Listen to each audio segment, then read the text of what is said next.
नमस्कार, आप सभी का स्वागत है। आप देख रहे हैं न्यूज 24। मैं हूं आपके साथ अंजलि आनंद और बुलेटिन की शुरुआत करते हैं बड़ी खबर के साथ। इस वक्त की बड़ी खबर आ रही है, ज्ञानवापी मामले को लेकर बड़ी खबर आ रही है। मुस्लिम पक्ष को हाईकोर्ट से राहत नहीं मिली। जिला अदालत के फैसले पर रोक से इनकार। 6 फरवरी को हाईकोर्ट में अगली सुनवाई होगी। ब्यास तहखाने में पूजा से रोक पर हाईकोर्ट का इनकार। मुस्लिम पक्ष ने पूजा के खिलाफ दी थी याचिका। ब्यास तहखाने में पूजा होती रहेगी। इस वक्त की बड़ी खबर आपको बता रहे हैं।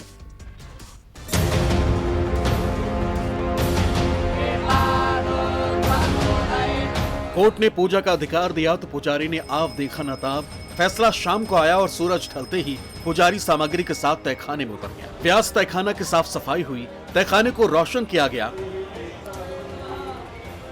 घंटी बजी, मंत्र जप हुआ और 30 साल से बंद पूजा शुरू हो गई।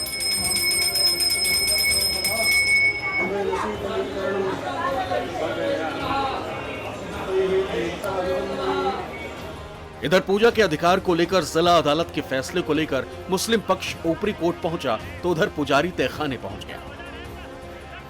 आधी रात की पूजा का 15 सेकंड का वीडियो सामने आया तो हिंदू पक्ष के खुशी का ठिकाना नहीं रहा।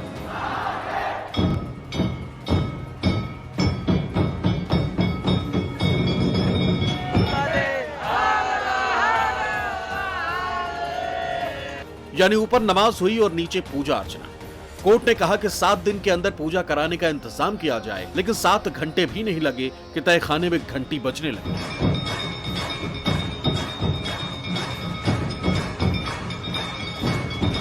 कल कोर्ट की ऑर्डर की कंप्लायंस में राज्य सरकार ने वहां पे कोर्ट की ऑर्डर को कंप्लाई कर दिया है और बैरिकेडिंग से एक गेट बना दिया गया है और वहां पे जो देवी देवता विराजमान थे उन देवी देवताओं को पुनः स्थापित करके वहां पे पूजा पाठ नित्य चालू कर दिया गया है।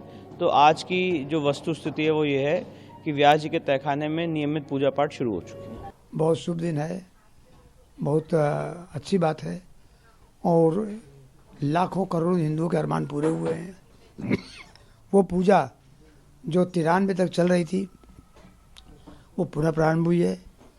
व्यास जी का तहखाना शुरू से हमेशा से मंदिर टूटने के बाद भी वहाँ पूजा पाठ चलती रही है। वो व्यास जी के कब्जे में था।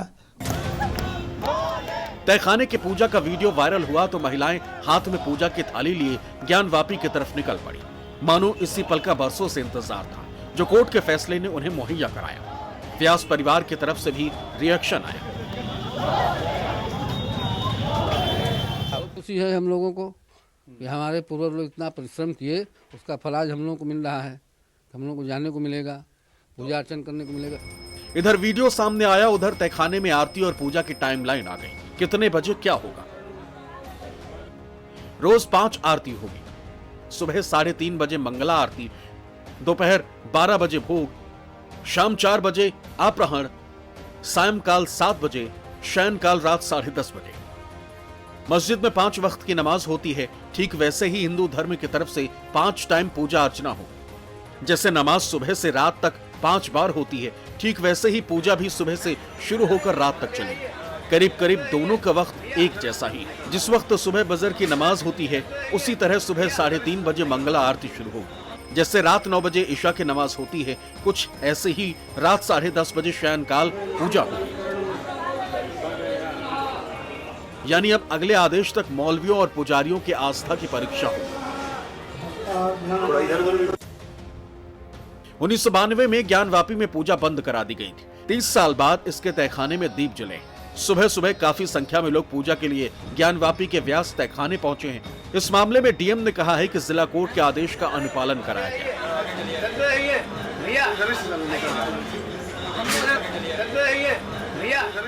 कोर्ट का आदेश आने के बाद रातों रात तहखाने से बैरिकेडिंग हटा दी गई थी। पूजा की शुरुआत कड़े प्रशासनिक सुरक्षा में की गई।